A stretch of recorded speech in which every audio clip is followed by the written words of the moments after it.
Hello, my name's Paul Thomas Peter and I'm dying of cancer. In November 2018, Jim Reed from the Victoria Derbyshire programme came and interviewed me and filmed me in my house for about 4 hours on the subjects of crowdfunding and for cancer treatment overseas and also overseas clinics.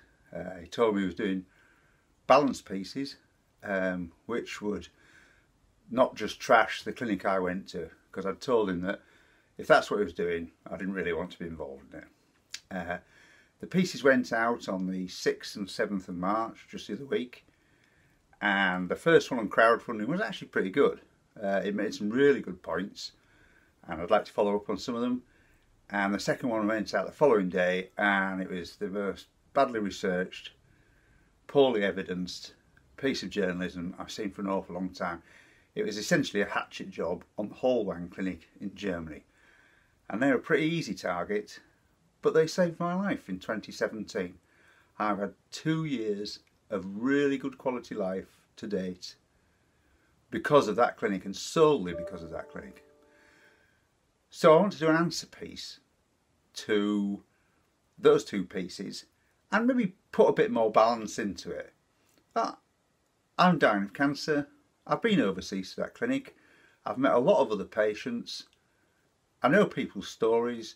I know the ins and outs of having to go, why I went for cancer treatment. And I also know that there's a real problem in the UK that forces a lot of people to go overseas searching for treatment. And I'd just like to address some of the things they bring up and put maybe a more balanced view, and also discuss the clinic as well. It's not perfect in any way, but it saved my life 2 years ago and I can't be anything but grateful to them for that. I still keep in touch with them. I run treatment options past them and I chat to them. I've willingly given a testimonial to them, and if I could afford it I would go back there tomorrow. So this is the second piece that the Victoria Derbyshire programme put out on the 7th of March, I think it was. It's the second of two pieces. The first one was on crowdfunding and the second one is ostensibly on overseas clinics. But as you'll see in the programme, it concentrates on one overseas clinic, the Hallwang Clinic in Germany. And that just happens to be the clinic that I went to in 2017 and the clinic that saved my life. I'm still here 2 years later in pretty good health. I'm deteriorating a little bit at the moment, but I've had no treatment for 15 months. Can't get any in the UK. It's not that I just can't get treatment, I can't get it funded either. So if you don't get it funded, you can't have it. Although that's changing. I'm just about to start some treatment, but I am funding it. So I've managed to get one step further, but it's taken me 15 months, and in that time I've had no treatment whatsoever from the NHS other than a bit of palliative radiotherapy on the odd lump that's come up on me. So I went there in 2017 and in 4 months I went from being almost dead, tumours head to foot, two in my brain, they were all through my body. I couldn't eat, couldn't get up my stairs, had no energy. I'd lost about 4 stone. I was under 10 stone at the time because I couldn't eat. And I was in a really, really poor state. I think I went to the Hallwang Clinic in March 2017 and I think if I hadn't have gone, I'd have been dead by the end of April 2017. I don't know for definite, but I know how bad it was. And the before and after scans of that treatment are available on my blog. And so you can look at them for yourself and make up your own mind. All the details of my treatments are there as well. What I'm going to do in this video is I'm going to sit and record a few pieces as I watch through the second article, and then I'm going to drop those little bits I recorded into the second article to comment on their programme as it goes through. Because I think it makes some very sweeping statements without actually providing any evidence to back them up, and to me that's not particularly good journalism. If they have it, fair enough, but if they haven't, they shouldn't be saying it. I think it's very unfair on the clinic because my experience of them is pretty positive. I don't think the clinic's perfect. I took this up with them when I went there, and I've taken it up with them since. I don't think it's perfect, and not many people who go there do. But I don't think they deserve the sort of coverage they've been given here. I was filmed for 4 hours, and about 2 of them were talking about the Hallwang Clinic. And I have 2 comments in here that they don't actually attribute to me, but I'll mention them. And other than that, there's not a bit in, because my story is positive, and that doesn't fit the line that this programme wanted to take. And I don't think that's fair. I also feel a bit sorry for the Hallwang Clinic, because I contacted them after these went out, admitted my involvement, and apologised for not telling them, but I thought they were doing a balanced piece. And I've got an email from the reporter saying we're doing a balanced piece, and they didn't. And they told me, this was last week, they told me from the moment it went out on the Wednesday, they started getting a stream of abusive email. And I don't mean, I mean, it's nasty. These are people working on reception, getting their, checking the emails coming into the clinic, and they're being bombarded with pretty vile abuse, according to them. And I don't know why people would do that, but they do. And so I feel a bit miffed for the clinic, to be perfectly honest, because in my case, they were very professional. As I say, I don't think they get it entirely right, and I'm still discussing this with them. A couple of the points that come up in here I thought are fair points, and I've discussed it with the clinic, and they've said, yeah, that is a fair point. But what I want to do is just highlight some of the things that they said, and try and put a bit more balance into it, and also try and sort of give my experience of the clinic. That's all I can really talk about. I have actually spoken to a lot of people, some who were patients, and some who were relatives of patients that have passed away since they were there, but I met when they were at the clinic, because I don't really want to upset any of them. So I've told them that I'm doing this. I've offered a lot of them the chance to view it before the whole blog post before I put it out, and we'll discuss anything they don't like. I've asked them if I can mention their relatives or themselves. Some have said yes, some have said no, and I'll respect whatever they say to me. I'm not going to start putting people in who said they don't want it dragging up, they don't want their relative to be mentioned. I don't want to upset people, and I'm really conscious of the fact that some of the things I say in this will upset people, but the only people I want to make sure I don't upset are fellow patients at the Hallwang and relatives of some of my fellow patients who unfortunately are no longer with us. Because let's remember here, I can't say let's not forget, I think it's a terrible phrase. So let's remember that we're talking about treating cancer. And that's not a simple thing.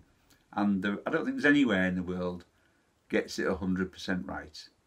It's not an easy thing to do. And personally, I don't think there is a cure for cancer. Although I know Cancer Research UK are trying to get there sooner. Than what, exactly? But they're trying to get there sooner. But I don't think there is a cure for cancer. I think your own body is producing cancer cells. They're in it all the time. I think everyone watching here, whether you think you've got cancer or not, you have cancer cells in your body. Whether they will become extremely active and start trying to kill you is another thing. But once they do, that's pretty difficult to stop. So I think cancer is perhaps like HIV, although obviously the cause isn't the same, but it's manageable, rarely curable. And I think that's exactly the case with cancer. It's manageable, particularly with the new treatments that are coming through. People can live with their cancer and manage what their cancer does. Cancer does produce tumours, and the new treatment can get rid of tumours. And if you can manage it like that, I've had 2 years of incredibly good quality life since going to the Hallwang Clinic in March 2017, almost dead. Now, I'm not a usual result of their clinic, I would say, but quite a few people get a lot of extra time, I think I've just been very lucky that the treatment I went for, and I knew what I was going for, worked on me and worked on me well. But I still struggle to get treatment in this country, despite the fact I've proved it works. I have the treatment plan to show people. I have my results to show people. Not very many people are interested, unfortunately, which I find odd and I can't explain. So I'm going to intersperse my comments through this so you can see what I'm going to talk about in the blog, and then I'm going to write about it in more detail on my blog and try and provide evidence for everything I say. Otherwise I won't say it, or I'll say I've got no evidence, which I think is fair, and is a bit fairer than this programme. Hello, it's Thursday, it's 10 o'clock on Victoria Derbyshire. Good morning. An exclusive investigation by this programme has found that British patients have spent millions of pounds at just one private cancer clinic in Germany. It doesn't publish data on the treatments it sells, nor what the outcomes for its patients are. She could barely put one foot in front of the other sometimes, and for her to take herself away from her boys was heartbreaking. But her belief was she was doing this in the short term for the long term. One British doctor has told us some treatments there are unproven, and he doesn't know how doctors at the clinic can sleep at night. Others said the clinic's talk of years of remission in some cases amounted to no more than false hope. And patients who've died after treatment there still feature on the clinic's website as success stories. So that was the start, and gosh, they were accused of an awful lot at the start, weren't they? So I just want to run through what they were accused of and a quick comment, because I'm going to try and talk about it more. Though, first of all, millions of pounds at one clinic with no evidence of that.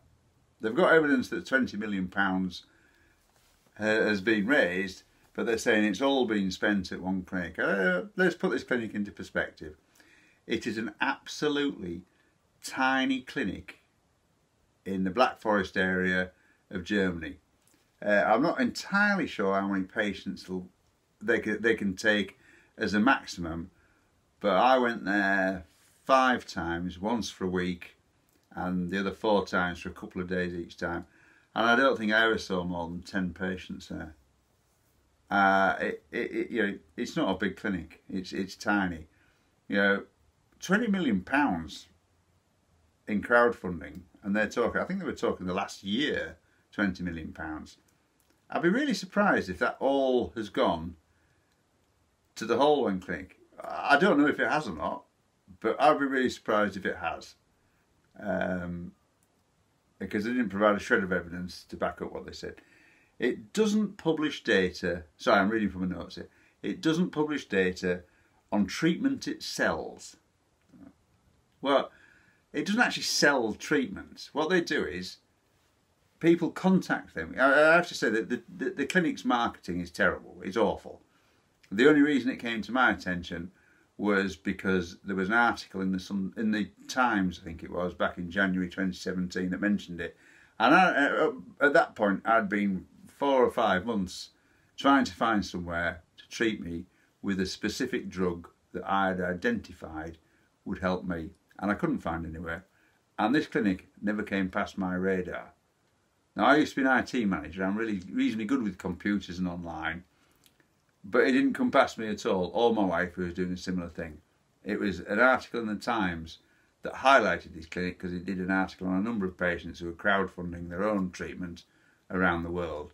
If I can find that article, I'm not sure if it's still on the Times site. It's quite early, it's a couple of years old now, so it might not be. But their whole point was, why are these people having to crowdfund for treatment overseas? And that's the real question that should be asked here. Why? You know, the Hallwang Clinic is, I would say, 90% UK patients. Someone on Twitter the other day suggested it was because of proximity. And it's not, because there are an awful lot of hospitals in the UK.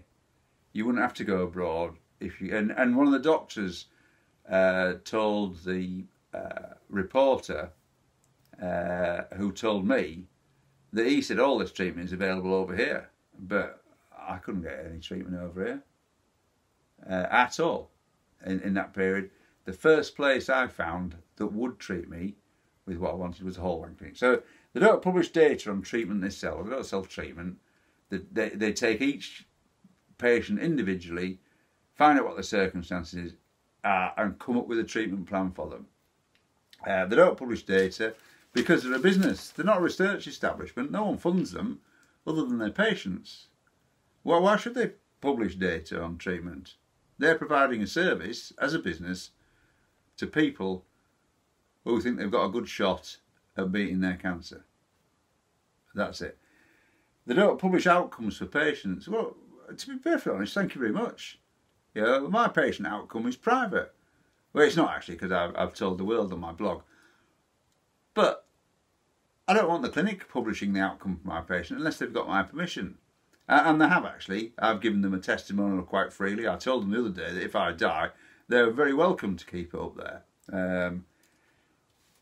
Yeah, and every testimonial on their website has been freely given by patients who are happy with their treatment at the time they gave the testimonial. There's no coercion to do this. They wait to see how you're doing, because people go across there and do not respond to treatment, because that's what happens with cancer treatment. Some people don't respond. They do their best, but they don't respond. And they don't go running in and asking for a testimonial. Why would they? People like me, who respond incredibly well, they ask me, would you mind giving us a testimonial? And I say, absolutely, no problem at all. Thank you very much.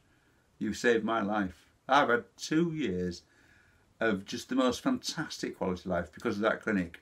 And if that's all I get, my money will have been well spent, because those 2 years extra with my wife have been fantastic. I've come to terms with my situation. I'm a less angry person. I'm still pretty angry, but I'm angrier than NHS England. I've actually planned my, I'm planning my death. I'm putting things in place for my death, because it's, you know, it's still a possibility. I've still got terminal cancer. And, yeah, so I don't know. So they don't publish outcomes, and they shouldn't publish outcomes, because outcomes are private to the patients. What was the next thing that came up? A doctor says the treatments are unproven. Well, I'm going to hopefully refute that.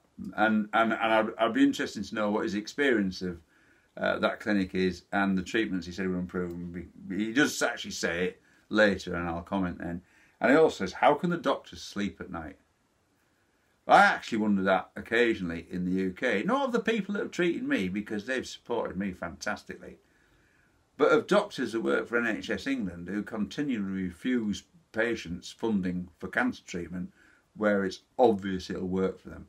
And these are doctors doing this, and you think, how'd you come up with that? When I came back from the Hallwang Clinic, I had real difficulty getting anyone interested in mine in the slightest. One doctor said to me, well, it's just n equals 1. And I pointed out to him that was the only one I was really interested in. This one here. That was the n equals 1 I wanted to cure, or at least keep alive. Cure's probably taking it a bit far. So, how can doctors sleep at night? Yes, how can they? The clinic talks of years of remission. I don't think they ever mention that to me at all. I don't know if they do say that to people. I'd kind of like to see some evidence that they do talk of years of remission. Because if it's just Victoria Derbyshire saying that, then, you know, it's just a statement in a television programme. There's no evidence to show that that's what they talk of, and they certainly didn't do that with me. They give people false hope. I struggle with this concept of false hope. False hope. What on earth is false? You either have hope or you don't have hope. And hope is actually a pretty powerful thing. If you have some hope that you can stay alive, I actually think that helps you stay alive. I went from being told I was terminally ill with no treatment options, please go home and die, in May 2015, all the way through to March 2017 on hope and quackery, because I had absolutely no treatment in that time. I outlived the worst prognosis, the outside prognosis actually, so the best prognosis. I outlived that, still fit and healthy, but I did start to deteriorate it was about January 2017, and I'd had no treatment at all since May 2015, because once you're told you're terminally ill, your treatment gets switched off. The budget for you, I haven't got any proof of this, I have to say, but it's my experience that getting treatment, getting scans, getting all that, when they've stopped treating you, they're not going to scan you because they're not treating you, so what are they looking for? And so your budget reduces incredibly, in my experience. False hope, though, that's a strange thing. I don't understand what false hope is. False hope is when they say, hey, we're going to cure you. No, we didn't. That's false hope. And no one ever mentioned the word cure at the Hallwang Clinic to me.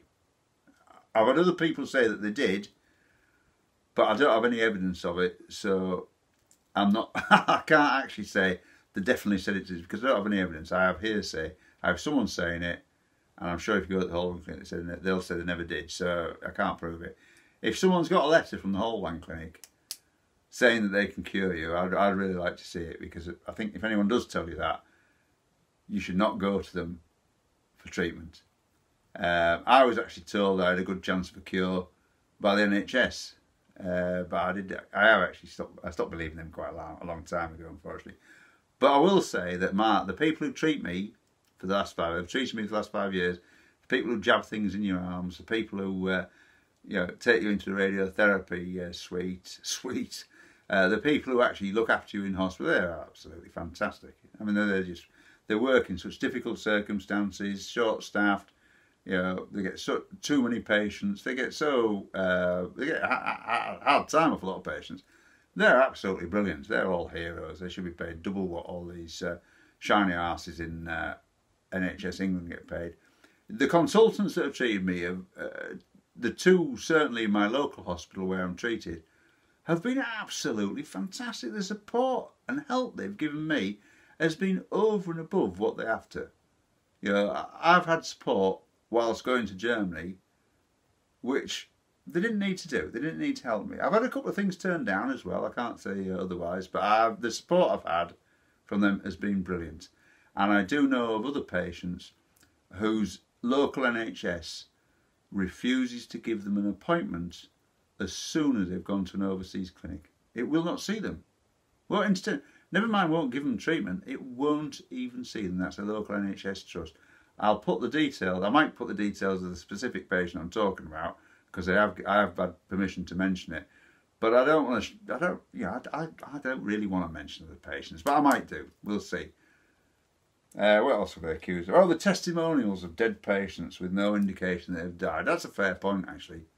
And I've spoken to the clinic about that and told them I think it's a fair point, and that they should annotate each of those testimonials. I don't think you should take them down. Those testimonials are freely given at a time by those patients who were more than happy with their treatment. Let's get that straight. The specific one they talk about here, I believe they have taken down, and personally I wouldn't have done. But I think they should annotate them with, this patient came to us at such and such, was treated like this, they lived for this long, they didn't respond to treatment, and they passed away on such and such, because that would be, and they've agreed to that. The clinic have said, yes, you're absolutely right, we're discussing that at the moment. And I should say at this point that the clinic are not particularly online aware. They're not very good at online stuff. I was actually going to sort their website out for them, but to be honest, I didn't in the end, because I've got a lot on my plate, and I've had to stop work. I used to sort other people's websites out, and I had to stop work because I couldn't concentrate for long enough periods, and I have a lot of other things, to deal with. Terminal cancer being one of them. Trying to get treatment on the NHS being another. Trying to get treatment funded on the NHS being another. Trying to live a reasonable life being another. And sorting out the whole, it was a nice idea at the time, but I did give him quite a bit of an advice about it. And I'm still in contact. So God, I've talked for nearly 13 minutes now. I should say I get on well with the Hallwang Clinic. I'm still in contact with them. I occasionally get drugs off them that I can't get in this country because no one will prescribe them to me, so I send to them for them. I'm a bit worried about what happens if we leave the EU, because they come here quite easily at the moment with no customs checks. They stick them in the post, I get them, no problem at all. Over here, no one prescribing for. One of the things is an arthritis drug, which has a little known side effect of attacking the proteins that my cancer uses to protect itself from my immune system. And I take this arthritis drug, and they send me it to take because I asked them to. I can't get it in this country because it's only authorised for arthritis and I've got cancer. So no one will prescribe it to me unless I feign arthritis to get it. So it's that sort of thing. I keep in touch with them, I run my treatment options past them, I don't always listen to them, but I like an alternative opinion, and theirs is alternative. Theirs is a different opinion to that I'll get from the NHS, and I quite like that, so I can weigh the two up and make up my own mind, which I'm actually reasonably good at. So the testimonials, I think, is a fair point, although the one that's concentrated on here, I do have issues with, and I'll come to that. So after 15 minutes of waffling, which is probably longer than the piece itself, I'll shut up. You can watch these pieces with my comments interspersed about what I'm going to talk about in my blog post and write about in a bit more detail. Good morning. This time yesterday, we brought you our exclusive report about the extraordinary rise in the amount of money being raised online for private cancer treatment. £20 million we found just last year. And as a direct result of our investigation, the biggest crowdfunding site, GoFundMe, told us it's going to change its website to point fundraisers in the future to scientific research when it comes to cancer treatments. Today, we bring you part 2 of Jim Reed's investigation. This programme's found out that British patients have spent millions of pounds at just one private cancer clinic in Germany. It claims to offer state-of-the-art treatment, but our investigation has raised serious questions about some of the medication it offers and the promises it makes. One young woman who had treatment there and died last year still features on their website as a success story. Here's Jim's report. It is, one family told us, a lovely place to be ill. That was actually my comment. That's one of the first things I said to him. He said, would you ever go back? And I said, absolutely, it was a lovely place to be ill. And it is. It's a lovely place to be ill. I don't know if you've ever been into an NHS hospital to be treated there, but it's not. NHS hospitals are not nice places to be ill. I don't like being ill anyway, and I don't like hospitals. But that clinic's a lovely place to be ill. It's in a lovely area. Not that I saw much of it when I first went because I couldn't get out of the place, I was so ill. But it's in a lovely area of Germany. It's in the Black Forest. If you're well enough to get out of the clinic and have a walk about, you can get straight out into the forest and walk about in it. It's just gorgeous. And the clinic itself is a really nice place to be ill. The facilities are fantastic. The food is marvellous. It's incredible. You know, and it's specifically geared to people with cancer. It's nutritious. They take out, they make sure there's no sugar. They make it gluten-free just for the hell of it. But they make sure it's as fresh and healthy as you can possibly get. Now again, I don't know if you've stayed in an NHS hospital recently, but the food is not nutritious. It will fill you, but it's not nutritious. Nutrition and the NHS are strangers. And I might mention that a bit more on my blog. But I said that comment and I absolutely meant it. It was a lovely place to be ill. The Hallwang in southern Germany looks more like a spa resort than a cancer clinic. Looks more like a spa than a clinic. That's because it is a spa, Jim. That's how it started, as a spa for mineral miners in the area in the 19th century. The whole of the Black Forest is a spa area. And that is actually a spa. I don't think you can get, mud packs on your face there. But that's why it looks like a spa, because that's what it is. Good grief. This is where many British patients come each year, most after a terminal diagnosis. But clinics like this one come at a very high price. A single stay here can cost tens of thousands of pounds. And some families come not once, but time and time again. Some families come once. Not just once, but time and time again. I don't know if anyone watching has got any experience of being treated with cancer, but you don't get treated once. You don't go into hospital and someone goes, there you go mate, there's a little jab, you'll be fine. It takes a long time. Treatment for cancer can go on for people for years if they manage to stay alive that long. Yeah, people do go back again and again because the treatment they give you there is a treatment plan, and it's over normally a reasonable term of time. And if you think you're going to go to the Hallwang Clinic and be treated once and come home cured of cancer, then you're a fool. Sorry.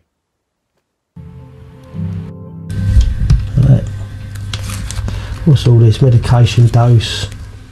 In 2017, Stephen Powell's son was diagnosed with a brain tumour. Jayden was just 16 at the time. He had 2 operations, but the cancer kept returning. They were told nothing more could be done on the NHS. It's happening a lot. So the family raised hundreds of thousands for treatment at the Hallwang. Get him out there, we hired a camper van. On a Thursday night, put him in a camper van. We'd drive out there, a 12-hour drive. We'd get there Friday morning, about 9 o'clock in Germany. They'd start his treatment. At this point, Jayden was knackered. Do your thumbs up. Ready? Smile. Thumbs up. At the clinic, Jayden was given a mix of drugs, some of which were not licensed for NHS use on brain tumours. That included the medicine Avastin. Research shows it may lead to a small improvement in life expectancy, though the science is far from settled. So here we've got that phrase again, not licensed for use on the NHS. And again, the NHS is not some leader in cancer care and new treatments. They're very slow to authorise anything. There is a lot of new treatments not authorised for use on the NHS. And you need to understand what the process is for, you know, at least roughly, and also how slow that process is, because most new treatments take years to get authorised, and people like me don't have years. My cells won't wait. And so to say that these treatments are not licensed for use on the NHS, it is not some sort of statement on their efficacy. Yeah, because quite a lot of these treatments are already authorised for use in the States by the FDA, because they're a hell of a lot faster than the NHS. The NHS are followers, they're not leaders, they follow. They wait for the FDA to approve it, and then they wait for the European Medicines Agency to approve it, and then they consider it themselves. And that wait can be a year before they even start considering it. And the NHS England do not move quickly. And even when, I think it's MHRA who authorise medicines, even if they authorise it, there's another organisation called NICE, who are not nice, who will then say, well, although it's authorised for use in this condition, we don't think it's cost effective, which is a pretty unfortunate phrase to use.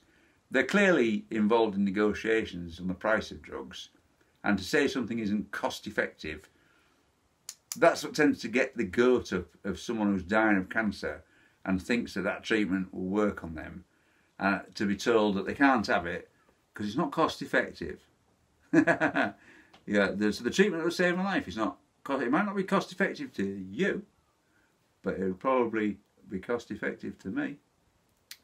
So I say I want to pick up on that phrase because I think it's an awful use of it. Not licensed for use on the NHS. That is not a marker of whether something works or not. Trust me. They'd sort Jayden out, pump all the Avastin in, the PD1, check him over, and then we'd sleep. And then come Saturday morning, they'd give him his other drugs he needed, if he needed any. And about midday, we'd head back to the UK. And get back about Sunday lunchtime. That's right. And then when we'd get back, I'd drop the camper van off Monday morning, then get to work, and then worry about where's the next money coming from, how are we going to raise that. After around a dozen trips to the clinic, Jayden died last summer, aged just 17. Stephen is positive about the level of care at the clinic and does think the treatment bought his son more time.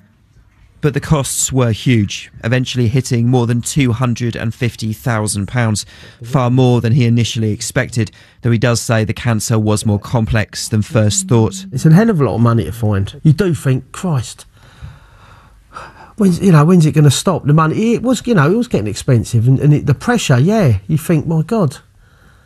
But you just got to keep going. Now, I don't know the chap in the video, but I now know of him. I knew Jaden was going to the clinic because one of his close relatives joined the Hallwang UK patients group that I run on Facebook, and asked a few questions. Was a bit uncertain about things happening, and it happens. People do find it difficult to get information, and so a group of us of patients set up this very private group, very restricted access group as well, I should say. To ask each other questions, to swap practical tips about what's the cheapest way to transfer the money to them, what's the cheapest way to get to the Hallwang Clinic, how do you organise your visits, all these sort of practical things. But we also discuss what treatment we're having, do we think it's working, does anyone had this before, is it any good? It's quite a good little group actually, and one of his relatives joined, asked a few questions, had some conversations. And then last night, Stephen Powell, because that's who it was in the video, joined the group, and the first thing he said was, I was completely misrepresented in this film. Now, I don't know the ins and outs of that. I'm waiting. I should have spoken to him today, but we missed each other. So Stephen Powell contacted me. I'm hoping to get an email from him and possibly a piece of film saying what he actually said in our Hallwang patients group, which was that he'd been misrepresented. I'm going to try and cut this together with the last piece because my camera ran out of space, and it was last night and I was getting a bit tired, and I know I start slurring my speech when I get tired. I've got some issues with my left over from my neck surgery and radiotherapy, and I have no saliva gland on one side of my face, so my mouth gets dry and I start slurring my speech. So hopefully this morning I'll be okay. I've got a cup of coffee and some water, so I'll be okay to continue. Anyway, I'll try and splice these two in, and so that it's reasonably seamless. So as I say, I asked Steve for a bit of film, just film himself saying what he said to me or what he said in the patients group, and drop me an email to tell me that I've got permission to use it, and he stands by what he says, and add anything else in that he wants. So the next thing up is his film. It doesn't need any words from me. I haven't edited it. I'm just going to put it straight in, and you can hear what he says. But he's not a happy man, really. Not with the BBC. Hiya, I'm Steve Powell, Jaden's dad. I'm doing this video, as many of you probably saw the Victoria Derbyshire show, where they were talking about the Hallwang Clinic. Now, I can honestly say my interview has been edited. The Hallwang Clinic is a brilliant place. They've done wonders for Jaden. I've not got a problem with them. If there's anyone out there who's in the same position as what I am in, or we were with Jaden, is to get a fun page going and go to the Hallwang. Because I'm sure if we'd gone to the Hallwang when Jaden was first diagnosed in January 2017, he'd still be here now. We know that he'd still have to gone out there for maintenance every 2 or 3 months for top-ups. But what the BBC done was very unfair on the Hallwang, meaning there was parts they didn't show about we had to go out there all the time every 2 weeks because the Royal Marsden lost Jaden's tumour tissue for 7.5 weeks, where the Hallwang should have had it within 48 hours. And then when the Marsden got the tumour tissue, it is labelled up wrong. Also, there's points on there talking about the bed, how much it was a night, and also the medication, how much the medication was. The way it's come over it on the telly was as if I was complaining about it. You know, I was annoyed. I'm not annoyed at all. The questions was asked You know, the prices, how much was it? It's such a night, the medication was this, you know. The clinic were brilliant, the care was brilliant, you know, and it's very unfair that the Hallwang has been treated like this. You know, the interview was edited, and if I'd known how the programme was going to come out, to having a go at the Hallwang, I wouldn't have done it, okay? I was assured that the whole programme was to do with GoFunding and the pressure on the families getting the money. You know, again, if there's any of you out there, you know, had the bad news of having, you know, being diagnosed with cancer, don't wait until the NHS say no more after 18 months or 2 years. Get a page going and go out to the Hallwang. That is a brilliant place, okay? And they're doing wonders, okay? And as I say, I'm Stephen Powell and I'm Jaden's dad. So I'm very grateful for Steve to Steve for sending me that, because it's in his own words. It's not me just saying it. This is his own words. And as he says, you know, he had a really good experience with the Hallwang Clinic. His problems were with the NHS in the UK. And one of the points he makes, which I haven't actually made through any of these films, it sort of took me aback, and I thought, do you know, he's absolutely right. And that's, if I'd gone there earlier, if I'd gone there in May 2015, when the NHS sent me home with no treatment options, no hope, and not a great deal of support either, if I'd have gone there then, I could have probably been completely clear, because there wasn't a great deal in my body. I didn't find out about them, and possibly the drug that I was looking for, you know, wouldn't have come across my radar then anyway. So it might not be appropriate to me, but the principles there. When I went to the Hallwang, I was almost dead, and they were worried that I wouldn't stay alive. And they told me that they were worried that I wouldn't stay alive long enough for the treatment to work. And that was a worry for me, because you pay up front for treatment at the Hallwang. They're not daft. And that is a fair point. And it's actually a criticism from the clinic a lot about patients, that patients turn up there at the end of all their treatment, when everything else has failed, and they present themselves to the Hallwang to save them. And some people are so far gone, and in some cases so over-treated with things that have never worked on them, that the Hallwang has to treat them first to get them into a condition where they can then give them cancer treatment. The first week I was there, they put me on antibiotics the first day because they told me I was ill. They said, "Oh, I'm ill, that's why I'm here." But they said, no, other than your cancer, you're very ill. Now, I had blood tests on the NHS and I didn't even see the results. They did a blood test in the morning, and in the afternoon, they told me I was incredibly ill and stuck me on antibiotics for a week. And gave me some to come, well, they didn't give me them, obviously, but I had some to come back with, and I was on antibiotics for quite some time because of an underlying issue that possibly the cancer was causing, but that hadn't been picked up, because, to be honest, it wouldn't be picked up in England because no one ever sees me, unless I go to them.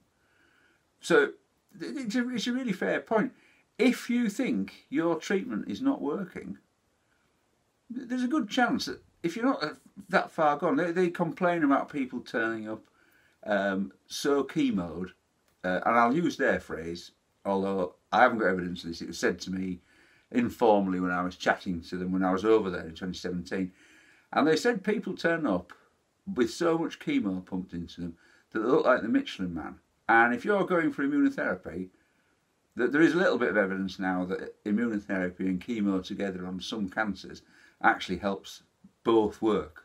You know, the chemo acts as another attack on the cancer, and the immunotherapy helps stop the cancer, preventing the immune system to work. So there is starting to be some evidence about that, but it's not really clear at the moment. But one of the things about chemotherapy is it trashes your immune system. They tell you that in the UK when you go and have it, and it absolutely trashes your immune system. And I actually questioned my doctor when he showed me some sort of trial to show that the effects of, I think it was nivolumab, and on patients, you know, weren't much better than chemotherapy. And then when I read it, both sets of patients had chemotherapy and one had nivolumab as well. And I said to him, why would you give someone chemotherapy when it trashes your immune system and then expect an immune system drug to work? And he didn't have an answer for that. But I'm sorry, I'm being sidetracked. So Stephen's not happy with that. And what we've got now in this film is we've got my piece was completely missed out. You know, heaven knows how many hours of film we've got of me praising Hallwang. Never got a mention in this piece. Steve feels he's been massively misrepresented. He feels the footage they've published of him has been heavily edited to attempt to show the clinic in a bad light. And if you look at it back again, you watch it back, he doesn't actually say anything bad about the clinic. It's the way it's put in and the voiceover. It's the way it's put together and the voiceovers that give the impression that the clinic have let him down. And yet he doesn't feel let down at all. He's kicking himself for not getting his child across there earlier. And for him to do that piece of film is a big step. He's lost his child to cancer. And he still feels that strongly about how much help he got from the Hallwang Clinic. So there's myself who've been missed out. Steve feels he's been misrepresented. I feel that Helen Sproats, who features a lot in both pieces, has misrepresented her case. And there's another chap who, I'm not sure he's still a current patient, but he's a much more recent patient than me, that is not happy at all at having his testimonial used in the programme without permission, although they did pixelate him out. And then they tried to use it to show that the clinic had said something, when actually it's his words, not the clinic's. And you'll see that later on. And I'm going to put his story in the blog. I haven't got a bit of film from it. I'll put his story in the blog. So we're actually calling into question quite a few of the people that they've used as their evidence. And I'm going to do evidence, although I don't like doing it. Quite a lot of this piece is actually, it's actually starting to fall apart a bit. And yet, this bit of journalism, if you can call it that, has caused a large funding organisation to start looking at their practices. It's completely trashed the reputation of a clinic that at the moment is quite unsure why it's got this reputation, because it's doing its best. You know, it doesn't succeed all the time, but nobody does. We're talking about cancer. Anyway, I'm not getting my high horse again because I think I've just added 6 minutes to the video. So I'll stop talking and we'll get on with the rest of it. But, start looking at some of these things and thinking, is this person happy? I didn't want to contact anyone else on the video. They've already been through enough. They don't need me coming out of the blue going, hey, I'm on a bit of a mission. How do you fancy filming about your dead? It's just, anyone that sort of does that, well, is a journalist. Right, anyway, on with the rest of it. The Hallwang is the most high profile of dozens of private cancer clinics in Germany. It says it has one cancer doctor for every 2 or 3 patients and a nurse-patient ratio of almost 1:1. Doctors there can point to individual success stories, and we have spoken to one British man alive 5 years after a terminal diagnosis who says the Hallwang saved his life. But the clinic doesn't publish data on its treatments or its survival rates, so it's impossible to know for sure whether its results are any better than standard care in the UK. I've just seen the Hallwang promotional film and some comments from Jim Reed.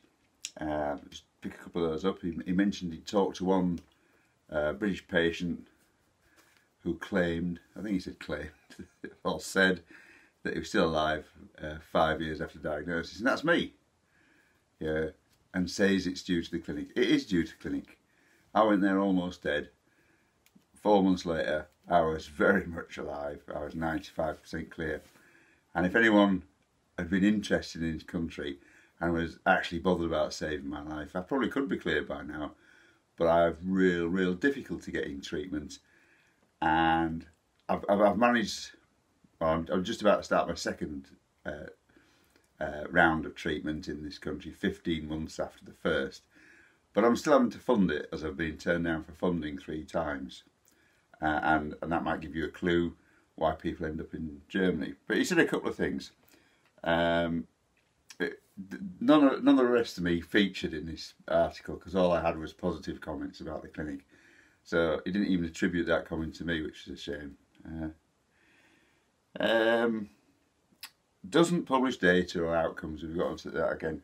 They don't actually have any responsibility to do that, and why should they?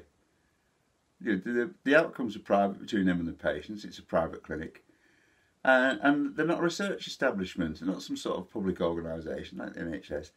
They're a tiny clinic in Germany providing cancer treatments, and it says there's no way of measuring it. It's better than the standard care in the UK. Well, there isn't, because that's not what they're providing.